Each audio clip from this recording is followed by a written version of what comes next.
সেখানে আরেকটা লোক যখন বলছে তখন সেটা আপনারা দেখো না, তাহলে মিডিয়া কি মানে মানুষের কাছে পৌঁছবে কি করে সত্য? এইটুকু তো মিডিয়া করা উচিত। অমিতটা খুব এক্সপিরিয়েন্স লোক, মনে রাখবেন যে অমিতটা আজকে ওয়ার্ল্ডে একজন বিখ্যাত ইকোনমিস্ট হিসেবে খ্যাত, বিখ্যাত বিশেষ করে এইসব ব্যাপারে কাজ করে। অমিতটাকেও আপনারা দেখাচ্ছেন যে কি যেহেতু বলতে 15টা পয়েন্ট, আপনি যদি একটা পয়েন্ট দেখিয়ে বলেন যে অমিত মিত্র তো দেখানোর জন্য আপনাদের দয়া কে করছেন। কালকে আপনারা একটা নিউজ করেছেন যেটা স্টেটকে ব্লেম করা হয়েছে, যা একেবারেই সত্য নয়, অসত্য তথ্য দিয়ে। সেই সত্য তথ্যটাকে আপনারা অমিত মিত্রের কাছ থেকে নেন,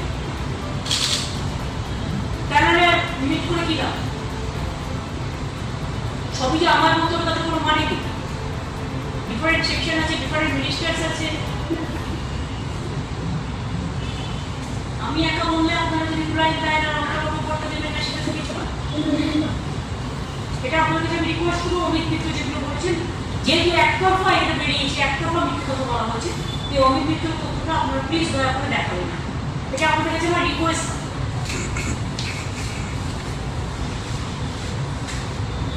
আপনারা জানেন 1 জুলাই বাংলার প্রথম মুখ্যমন্ত্রী বিধানচন্দ্র রায়ের জন্মদিন। সেটার থেকেও বড় ব্যাপার হচ্ছে প্রত্যেক মুখ্যমন্ত্রীর জন্মদিনই আমরা পালন করি যতটা পারি।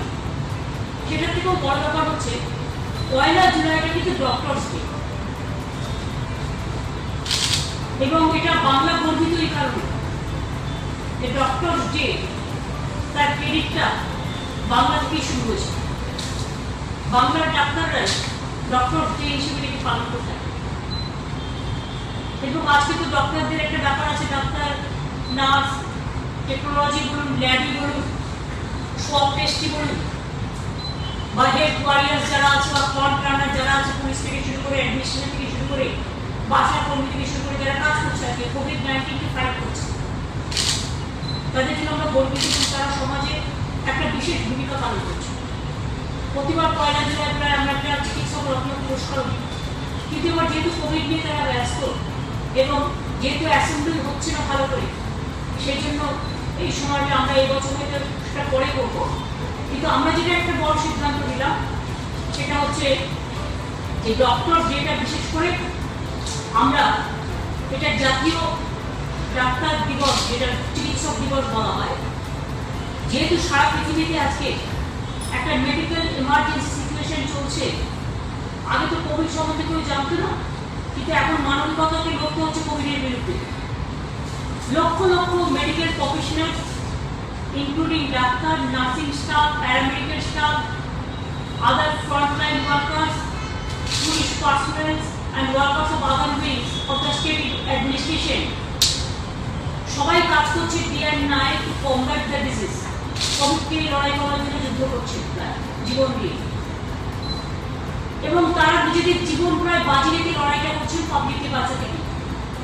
সেই জন্য to salute the doctors, nurse, nursing and paramedical staff and all other frontline workers, তাদের ডেডিকেটেড সেলফলেস সার্ভিসের জন্য যারা মানুষকে এই সার্ভিসটা দিচ্ছে, এবং তাদের ফ্যামিলি মেম্বারদের ফুল সাপোর্ট নিয়ে, তাদের ফ্যামিলিও তো আজকে সাপোর্ট করছে, কিন্তু তাদের ফ্যামিলি মেম্বাররা ফুল সাপোর্ট দিচ্ছে, মরাল সমর্থন দিচ্ছে, মরাল পার্সোনাল সব কিছু। সুতরাং আমরা ওই দিনে প্রতিদিনই আমরা প্রতি মোমেন্টেই সেলফ করি তাদের, কিন্তু as a mark of respect তাদের যে এক্সাম্পলারি যে সার্ভিস, তাদের যে বেটার সার্ভিস, তারা যে জীবন বাজি রেখে লড়াই করছে, এবং তাদের এই ব্রেভ ফাইটকে, সাহসিকতার যে লড়াইকে সম্মান জানিয়ে, সলিডারিটি জানিয়ে আমরা doctor, nursing, paramedical staff and all frontline workers কোভিডের বিরুদ্ধে যারা লড়াই করছেন, স্টেট গভর্নমেন্ট ডিসাইড করেছে, স্টেট গভর্নমেন্ট সিদ্ধান্ত নিয়েছে যে 1 জুলাই বুধবার দিন as a state government holiday আমরা ডিক্লেয়ার করছি। তাদের সম্মান জানিয়ে, তাদের মনে রাখার জন্য, তাদের কাজটাকে মনে করার জন্য, এবং this will be one of the most befitting tributes to the sacrifice of all COVID warriors. এবং অনেক অনেকে কাজ করতে গিয়ে কেউ কেউ মারাও গিয়েছে, অনেকে আক্রান্তও হয়েছে, তাদের সবার কাছে আমরা ঋণী, আমরা কৃতজ্ঞ। তাই এই দিনটিকে একটি বিশেষ দিন হিসেবে ঘোষণা করে আমরা এটা চিকিৎসক ডক্টর ডে হিসেবে এটাকে আমরা ডেডিকেটেড করতে চাই। তাই আমরা রাজ্য সরকার সিদ্ধান্ত নিলাম এই দিনটাতে আমরা স্টেট হলিডে বলছি এই কারণে, এটা যেহেতু একটা জাতীয় রাজ্যের একটা ছুটির দিবস হিসেবে আমরা গ্রহণ করলাম, আমরা সেন্ট্রালকেও বলবো যেহেতু এটা ন্যাশনাল ডক্টরস ডে অবশ্য, অন্যান্য স্টেটকেও রিকোয়েস্ট করবো এবং ন্যাশনাল লেভেলে রিকোয়েস্ট করবো এই দিনটাকে জাতীয় ছুটির দিবস হিসেবে ডিক্লেয়ার করে এবং রাজ্যে ছুটির দিবস হিসেবে ডিক্লেয়ার করে আমাদের যারা জীবন দিয়ে লড়াই করছে এই লড়াইটাকে সম্মান জানানো।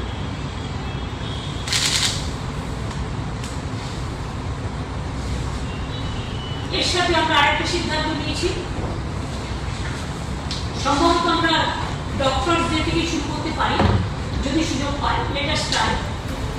আমরা টেলিমেডিসিন, এটা আমরা ফার্স্ট টেলিমেডিসিন আমাদের আছে, কিন্তু কোভিডের ব্যাপার এবং অন্যান্য রোগের ব্যাপারে আমরা যেটা বুঝতে পারছি, অনেকেই হয়তো ডাক্তার বা অনেক চেম্বার ঠিকমতো চালু না থাকার পরে, অনেক হসপিটালে তারা গিয়ে পৌঁছতে না পারার ফলে অনেক সময় তারা ট্রিটমেন্ট সম্বন্ধে ফিজিক্যালি যেতে পারছেন না বা ফিজিক্যালি কথা বলতে পারছেন না বা অ্যাডভাইস দিতে পারছেন না। সেই জন্য টেলিফোনই অ্যাডভাইসটা যদি কেউ বলে যে আমার এই প্রবলেমটা হচ্ছে, আপনি প্লিজ আমাকে অ্যাডভাইস করুন, সে টেলিফোনে অ্যাডভাইসটা নিতে পারে। আমরা 1 জুলাই 12টা থেকে শুরু করবো, কিন্তু আমরা প্রত্যেক জেলার জন্য একটা আমরা এই জন্য টেলিমেডিসিন একটা আমরা সেট আপ করছি। প্রত্যেকটা জেলার সাথে কানেকশন থাকবে এবং কলকাতার সাথেও কানেকশন থাকবে। তাতে কি হবে, তাতে পাবলিক তার অ্যাডভাইসটা নিতে পারবে। এটা একসাথে সব হড়াও করে এলে হয়তো পারবে না, একটু 2-1 দিন সেট আপ করতে টাইম লাগবে। বা 1 জুলাই থেকে 12টা খুব রেডি আছে, অলরেডি আমরা চালু করবে, নাম্বারগুলো বলে দেওয়া হবে। কিন্তু আস্তে আস্তে আমরা প্রত্যেকটা জেলার জন্য আলাদা আলাদা করব। তাই কি হবে, যে কোনো জেলা থেকে ফোন আসবে, সেই ফোনটা জেলার ফোন হিসেবে রিসিভ হবে।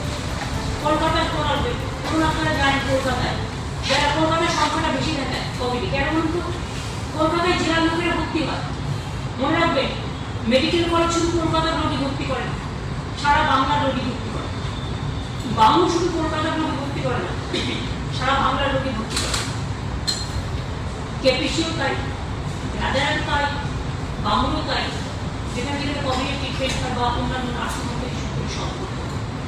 কিন্তু যখন রেকর্ড হয় তখন এটা কলকাতা হিসেবে রেকর্ড দেখানো হয়। অ্যাকচুয়ালি কিন্তু কলকাতার যে টেস্টগুলো হয়, এগুলো যদি আপনারা একটু ঠান্ডা মাথায় ভাবেন, তাহলে কিন্তু সারা বাংলার পেশেন্টরাই কলকাতা হসপিটালগুলো ভর্তি হয় এবং কলকাতা হসপিটালের রেকর্ড অনুযায়ী, মানে কলকাতার সীমানা অনুযায়ী নয়, রেকর্ড অনুযায়ী মনে রাখবেন সংখ্যাটা দেখানো হয়। তাই কলকাতার সংখ্যাটা বাড়িয়ে দেখানো, তার কারণ হচ্ছে বাড়ানো, কম্পিউটারতে এতটুকু করে দেবো, এতগুলো এই কারণে, কারণ সারা জেলার পেশেন্ট আছে। হাওড়া প্রায় কলকাতার অ্যাড্রেসিং বলতে পারে, তার কিছু এফেক্ট হয়, নর্থ 24 পরগনা, সাউথ 24 পরগনাতেও এর কিছু এফেক্ট হয়, আর কিছুটা হুগলিরও হয়। এটা মাথায় রাখতে হবে। কতগুলো জেলায় আমাদের ঠিক আছে, কিন্তু কতগুলো জেলায় বাড়ছে, কারণ এই সময়টা সব সারা পৃথিবীতে বাড়ছে এবং এই সময়টা সমস্ত রাজ্যে বাড়ছে। তার মধ্যেও আপনারা জানেন অনেক প্লেন ইন্টারন্যাশনাল ফ্লাইট সবই চালানো হয়েছে। এখন 15 জুলাই পর্যন্ত ইন্টারন্যাশনাল ফ্লাইট বন্ধ করা হয়েছে, কিন্তু ডোমেস্টিক ফ্লাইট এবং special train, long distance train, সেগুলো তো চলছে সময়। সুতরাং বিভিন্ন জায়গা থেকে আসছে। আমরা একটা রিকোয়েস্ট করেছি, চিফ সেক্রেটারি একটা রিকোয়েস্ট করেছে, সেটা হচ্ছে বিশেষ করে কোভিড কেস যেখানে অত্যন্ত বেশি মাত্রায় আছে, সব রাজ্যকে আমরা ভালোবাসি, এর জন্য কোনো রাজ্য দায়ী নয়, সারা পৃথিবীতে আজকে হচ্ছে। সুতরাং আমাদের সবাইকেই খারাপ ভালো টোটালটাই ভাগ করে নিতে হবে। আমরা টোটাল আমাদের ফুল সাপোর্ট আছে। কিন্তু যেহেতু দেখুন রোগ এখন হচ্ছে, যেহেতু বিভিন্ন জায়গায় যেখানে রোগের বৃদ্ধিটা খুব বেশি, প্রসারতা খুব বেশি, সেই সব জায়গা থেকে আমরা বলছি ইমিডিয়েট কিছু দিনের জন্য যদি এই ট্রেনগুলো বন্ধ রাখা যায়। কারণ আমরা চাই না যে রোগটা ট্রেনের লং ডিস্টেন্স ট্রেনের মধ্যে ছড়াতে আসুক। আরও কিছুদিন এটাকে এখন আমার মনে হয়, যেহেতু এটা বাড়ছে, আমরা দেখতে পাচ্ছি যেটা বাড়তে শুরু করলো, বাইরের থেকে যখন হাজার হাজার লোক আসতে শুরু করলো, সেই বাড়তিটাই কিন্তু এখন চলছে এবং এটা এখন চলবে। কারণ ইন্টারন্যাশনাল ফ্লাইট থেকে শুরু করে, এমনি ফ্লাইট থেকে শুরু করে, স্পেশাল ট্রেন থেকে শুরু করে এভরিডে আসছে, মাইগ্রেন্ট ওয়ার্কার আসার পরেও। সুতরাং মাইগ্রেন্ট ওয়ার্কারদের ব্যাপারটাও আমরা প্রায় অনেকটাই সামনে নিয়েছিলাম এবং সামলানো হয়েছে, সেজন্য থ্যাঙ্কস টু অল, তারাও আমাদের ফুল কোঅপারেশন করেছে। কিন্তু এখন হচ্ছে আবার বাইরে সবাই আসছে, তাই মানবিকতার খাতে এবং যাতে না বৃদ্ধি পায় সেই জন্য বাংলার পক্ষ থেকে আমাদের চিফ সেক্রেটারি একটা চিঠি দিয়ে জানিয়েছে যে এই 5টা জায়গা থেকে, জায়গাগুলো হচ্ছে, জায়গাগুলোর নাম আর আমি আপনাদের বলছি না, যেখানে রোগীর প্রসার খুব বৃদ্ধি, সেই জায়গাগুলো থেকে ট্রেন ইমিডিয়েট না চালা, কিছুদিন অপেক্ষা করা। কারণ লকডাউন যেমন আমরা অপেক্ষা করেছি, এখন অনেক রাজ্যে লকডাউন চলছে, আমাদের যেমন 31শে জুলাই পর্যন্ত বাড়ানো হচ্ছে, সেই জন্য আমরা এটা রিকোয়েস্ট করছি। এবং ডোমেস্টিক ফ্লাইটও আমরা যেটা বলছি, স্টেটের ভেতরে জন্য আমাদের কোনো আপত্তি নেই, কলকাতা থেকে বাগডোগরা বা কলকাতা থেকে আমাদের অন্ডার, এগুলোদের জন্য আমাদের কোনো আপত্তি নেই। কিন্তু বাইরে থেকে যেগুলো আসবে সেটা সপ্তাহে একদিন করে এই 5টা জায়গা বাদ দিই, তাহলে অন্তত 7 দিনেরটা অন্তত একদিন করে ম্যানেজ করতে পারবো। কিন্তু রেগুলার সকাল বিকেল ঘুমতে রাখি, রেগুলার আমাদের 24 ঘন্টা এই সমস্ত খবর পাহারা দেওয়া সম্ভব নয়। কারণ সিভিল অ্যাভিয়েশন কিন্তু কোনো টেক কেয়ার এ ব্যাপারে করেই কোনো সিস্টেম মেকানিজম না আছে ট্রেনে, না আছে প্লেনে। সুতরাং সেটাটাই বাড়তি বোঝা হিসেবে আমাদের কাছে আসছে, সেটাটাই আমাদের কাছে রিকোয়েস্ট থাকবে করোনাকে ফাইট করতে। 3 নম্বর, মেট্রো রেলওয়েকে আমরা মেট্রো রেল চালাতে রিকোয়েস্ট করছি। আমি জানি তারা মুম্বাইতে যেটা চালাচ্ছেন সবার জন্য একবারে তারা চালাতে পারবে না। তারা আমাদের কাছে যেটা বলছেন যে আমরা এসেন্সিয়াল সার্ভিসে যারা আছে তাদেরটা এখন বহন করব, সেই যাত্রী যারা ধরুন হয়তো গভর্নমেন্ট অফিসে কাজ করে বা কোনো অফিস খোলা আছে সেখানে এসেন্সিয়াল সার্ভিস করে, বা পুলিশের লোক হলো বা স্টাফ হলো, এই টাইপের আর কি, মানে এসেন্সিয়াল সার্ভিসের সাথে যারা যুক্ত। স্মার্ট কার্ড আছে এবং তাদের জন্য অ্যাপও করছে ওরা, এটা আমাদের কথা নয়, আমরা বলছি সবার জন্যই করতে। কিন্তু ওরা বলছে এই মুহূর্তে তারা সবার জন্য করতে পারবে না, তারা লিমিটেড সার্ভিসিং তারা চালু করবে, লিমিটেড। এবং এই লিমিটেড সার্ভিসের মধ্যে তারা এসেন্সিয়াল সার্ভিসে যারা যুক্ত আছে তাদের চালু করবে। আমার জন্য সেটাও যদি তারা চালু করে তাতেও অন্তত half of the population can be cover. এবং হাফ অফ দ্য পপুলেশন না হলে 1/4 হলেও কলকাতার মানুষের এই সুযোগটা থেকে বঞ্চিত হবে না। যে বাসে যাচ্ছে তিনি মেট্রোটা বুক করতে পারবেন এবং তার বাসের জায়গাটা খালি হয়ে যাচ্ছে অন্য লোকের জন্য, যে মেট্রোতে ট্রান্সফার করে সে বাসে যাবে, তাহলে কি আর অন্তত তাড়াতাড়ি করে কিছুটা করা যাবে। এটা আমরা রিকোয়েস্ট করেছি তাড়াতাড়ি করবার জন্য। চিফ সেক্রেটারি নিজেও রেলবোর্ডের চেয়ারম্যানের সাথে কথা বলবেন। আমরা চাইছি অ্যাজ আর্লি অ্যাজ পসিবল এটা করতে, যাতে মানুষের কোনো অসুবিধা না হয়। চতুর্থ, আমরা আপনারা শুনলে খুশি হবে, বাংলায় এটা প্রথম চালু করেছে। বাংলা অনেক ব্যাপারে দিশা দেখায়, যেমন বাড়ি বাড়ি সার্ভের ক্ষেত্রে কোনো স্টেট বলছে আমরা এখন শুরু করবো, বা কেউ হয়তো 1 কোটি 1.5 কোটি করবো বলছে, সেখানে আমরা 16 কোটি, মানে প্রায় 2.5 কোটি পরিবার বাংলায়, 2.5 কোটির মতো সম্ভব। তার মধ্যে আমাদের কিন্তু আশায় নিয়ে যেমন জ্যোতি ওয়ার্কাররা 16 কোটি বার বিভিন্ন বাড়িতে 5 বার 6 বার 7 বার 8 বার করেও গেছে, গিয়ে 16 কোটি বার ভিজিট করে শাড়ি এবং আরেকটা কিছু ILI যে পেশেন্ট আছে তাদের একটা সংখ্যা নির্দিষ্ট করেছে। এর ফলে কি হয়েছে, যেমন 3,500 4,000 আছে, আমরা তাদের একটা ট্রিটমেন্ট দিতে পারছি, চেষ্টা করছি তাদের ট্রিটমেন্টে একটা মানে কাছে রাখা, এবং বাদবাকিও যারা আছেন তাদের সেগুলো হচ্ছে মডারেট, বাট সেটাও যাতে কোনো প্রবলেমে না পারে সেটা একটু নজর রাখতে হচ্ছে। এবং আরেকটা ভালো হচ্ছে, কোভিড ওয়ারিয়ার বলছে এই কারণে যারা কোভিডকে চোখের সামনে থেকে দেখে এসছে, কোভিডকে লড়াই করেছে এবং কোভিডকে দেখে এসছে, লড়াই করে এসছে এবং কোভিডকে জয় করেছে, তারা আজকে সুস্থ হয়ে গেছে। কাউকে কাউকে হয়তো আমরা বাঁচাতে পারিনি, কিন্তু প্রায় 63% কিন্তু বাংলায় ভালো হয়েছে, আজকে 65% হয়েছে, ডিসচার্জ হচ্ছে যারা ভালো হয়েছে। তাদের মধ্যে আমরা একটা টেস্ট কেস করবো বলে আমরা একটা কোভিড ওয়ারিয়ার ক্লাব করেছি। এটা স্টার্ট করেছি ফ্রম বহরমপুর, এবং বহরমপুরে আমরা সব জেলাতেই এটা হবে ইনক্লুডিং কলকাতা।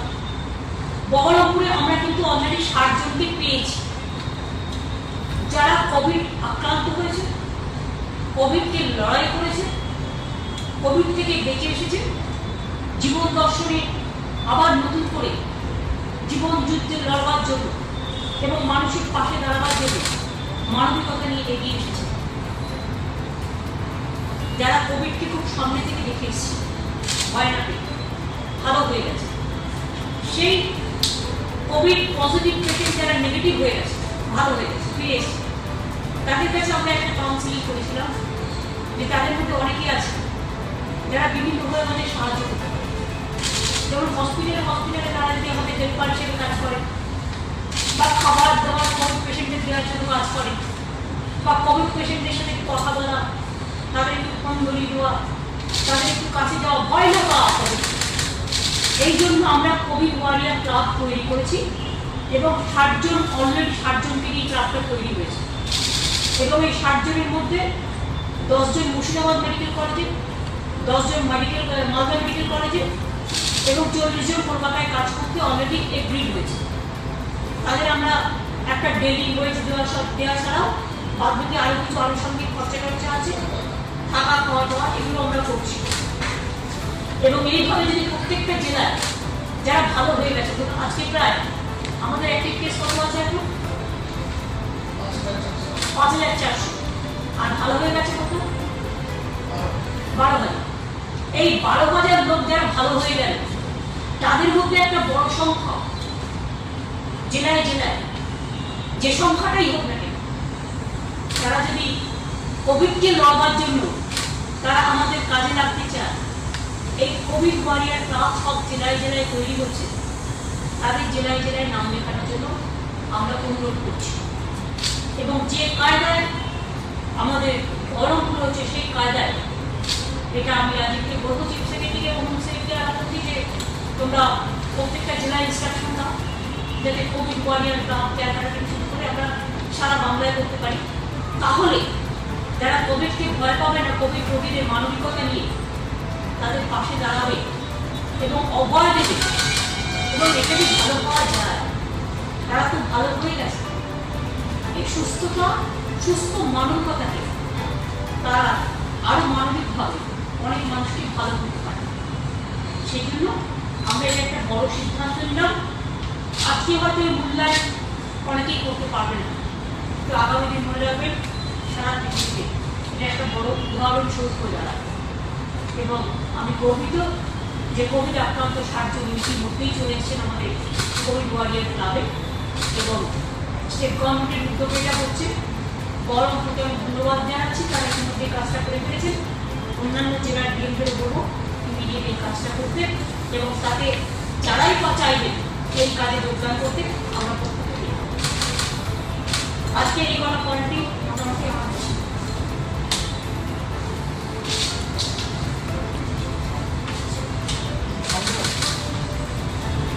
কি মাথায় ঢুকেছে তো? ঠিকই আছে, অমিত আমি 4টে পয়েন্ট বোঝাতে পেরেছি। মানুষ খুশি হবে, তারাও একটুখানি আশ্বস্ত হবে যে ভালো পাওয়া যায়। লাস্ট মোমেন্টে গেলে হয়তো যার ক্রনিক্যাল প্রবলেম আছে, আমরা বারবার বলি, যার নিউমোনিয়া আছে, যার ব্রঙ্কাইটিস আছে, যার কার্ডিয়াক প্রবলেম আছে, যার হার্ট প্রবলেম, ওই একই ব্যাপার, যার কিডনি প্রবলেম আছে, তাদের জন্য অ্যাজমা প্রবলেম আছে, তাদের একটু আবেগিক কেয়ার নেওয়া উচিত। এবং তারা যদি একটু আবেগিক কেয়ার নেয়, লাস্ট মোমেন্ট না হলে তারা ভালো হতে যেতে পারে। আমি এখনো মনে করি ভালো করে খাওয়া দাওয়া করুন, সুস্থ থাকুন, মাস্ক ব্যবহার করতে হবে। আর আমরা স্টেট গভর্নমেন্ট থেকে সিদ্ধান্ত নিয়েছি 3 কোটি মাস্ক আমরা গভর্নমেন্টের তৈরি করছি, এবং গভর্নমেন্ট মিডিয়া তৈরি করছে 2 কোটি, আর আমরা একমাত্র ওয়েস্ট বেঙ্গল স্টেট 3 কোটি করছি। এটা ধরুন ডাক্তার নার্সদের আলাদা করে দেওয়া হয়েছে, সেটা আলাদা, তাতে অনেকগুলো হয়ে গেছে আমাদের, তাতে আমাদের 1-2 কোটি হয়ে গেছে, এটা এক্সট্রা। এটা আমরা কি করবো? স্কুল যখন খুলবে আমরা স্কুল স্টুডেন্টদের দেবো, প্রাইমারি থেকে আবার, তাই তো আমাদের সেকেন্ডারি 1,10,00,000 ছেলে মেয়ে আছে আমাদের স্কুলে, তারা পাবেন একটা করে মাস। আমার 100 দিনের কাজে যারা কাজ করে ফিল্ডে রুরাল ডেভেলপমেন্ট, তাদের চেষ্টা করছে মাস দেওয়ার, কারণ আমরা গভর্নমেন্ট খুব আর আশা কর্মীরা হেলথ ওয়ারিয়ার আছে যারা কাজ করে, তাদের জন্য আমরা 3 কোটি মাস গভর্নমেন্ট নিজে মানে প্রক্রিয়া করছে, এবং আমাদের এমএসএমই সেক্টরে কাজ করছে। এইটা করছে 3 কোটি লোক, অন্তত আমাদের যদি এখানে রাফলি 10 কোটি লোক হয়, 3 কোটি দেওয়া মানে মনে রাখবেন আমরা কিন্তু 2.5 কোটি যেটা আমাদের পরিবার, আমরা কিন্তু 99% পরিবারের কাছে পৌঁছি। কত পরিবারে, কোন পরিবারে একজন আছে, দুজন আছে বাচ্চা, কোনো পরিবারে এবার নেই, সেটা 100 দিনের কাজ করে, বাসাটা পুরো এভাবে হয়ে যাবে। এবং এটা আমরা করেছি, আমরা যেটুকু সাহায্য পেয়েছি মানুষের কাছ থেকে, মানুষের সাহায্যটা মানুষের কাজেই আমরা করছি। আমরা আগে বিক্রি করেছিলাম কয়েক লক্ষ, মাস্ক করেছিলাম কয়েক লক্ষ, হ্যান্ড স্যানিটাইজার করেছি, আমরা ভেন্টিলেটার কিনেছি যতটা পেরেছি, আমরা ইনফ্রাস্ট্রাকচার থেকে কোয়ারেন্টাইন সেন্টার থেকে ইনস্টিটিউশনাল কোয়ারেন্টাইন থেকে সব ব্যাপারে জনগণের থেকে একটু সাহায্য পেয়েছি। এবং আমাদের কোনো কিন্তু কোনো চূর্ণ নেই যে কত পেয়েছে, এবং আমি বলছি না, আমি দেখছি না, আমি শুনছি না, তা নয়, কিন্তু আমরা বলছি, আমরা দেখেছি, আমরা শুনেছি। কোভিডের কাজের জন্য আমরা প্রায় 150 কোটি টাকার মতো, আমরা মনে হয় ছাড়িয়ে গেছে এখন, হ্যাঁ আমরা পেয়েছি একটা 150 কোটি টাকার পাশাপাশি, ডিটেলসটা আমি দিয়ে পরে আপনাদের জানাবো। এবং ওইটা পেয়ে আমরা কিন্তু মনে রাখবেন এই কাজগুলো করতে পেরেছি, মানুষের কাজ, মানুষের জন্য কাজে লেগেছে, ওষুধের দাম থেকে শুরু করে সব কিছু, প্লাস আমাদের প্রায় 69টা হসপিটাল যা ট্রিটমেন্ট করতে টোটাল কোভিডের আমরাই দিয়েছি, ইনক্লুডিং দ্য প্রাইভেট হসপিটাল যেগুলো গভর্নমেন্ট দিয়েছে। আর আমফানের জন্য আমরা একটা ফান্ড করেছিলাম, তাতে আমরা 40 কোটি টাকার মতো পেয়েছি। কারণ আপনারা জানেন আমরা গভর্নমেন্ট থেকে 700 টাকা ছেড়েছি, আরও অনেক লাগবে। সুতরাং যেটুকু পেয়েছি তার জন্য আপনাদের সকলকে অনেক ধন্যবাদ। সাধারণ মানুষকে আমি কোভিডে দেখেছি আমাকে 50 টাকাও মানুষ পেয়েছি, কেউ 100 টাকাও দিয়েছে, যার সামর্থ্য আছে সে আবার একটু বেশি করে দিয়েছে। আমি ইন্ডিভিজুয়ালি কাউকে না বলে প্রত্যেককে যে 1 টাকাও দিয়েছে তাকেও আপনাকে তো কথা ধন্যবাদ নমস্কার জানাচ্ছি। আর এটা কন্টিনিউয়াস প্রসেস চলবে, ফান্ডটা এখন থাকবে, এরপরে যদি কেউ সাহায্য করতে চান দুটোখান দিয়ে যাবে, সুতরাং আপনারা নিশ্চয়ই সাহায্যটা বাড়াতে পারেন। আমি আপনাদের এরকম মতো করি এই সাহায্য একমাত্র পাবলিক পারপাস ছাড়া, সরকারি বা অন্য কোনো পারপাসে যাবে, এটা সবটাই মানুষের, এবং এটা খুব ট্রান্সপারেন্সি মেনটেন করে কাজ হবে, এবং কাজ হচ্ছে এর প্রত্যেকটা রেকর্ড বন্ধ, এবং এটা টোটাল ফাইন্যান্স ডিপার্টমেন্টকে দেওয়া হচ্ছে। খরচাটাও কিন্তু এমনকি সিএমের সাথে কানেক্ট থাকলেও সিএম রিলিফ ফান্ডের সাথে এপিডি কভার হলো, কিন্তু আমরা কথা বলছি খরচাটা টোটালটাই ফাইন্যান্স ডিপার্টমেন্টের সাথে অ্যাবসলিউটলি ওরা করছে, যাতে অডিট করতে তাদের কোনো প্রবলেম না হয়, এবং টোটালটাই ট্রান্সপারেন্সি। আজ এ পর্যন্ত থাক।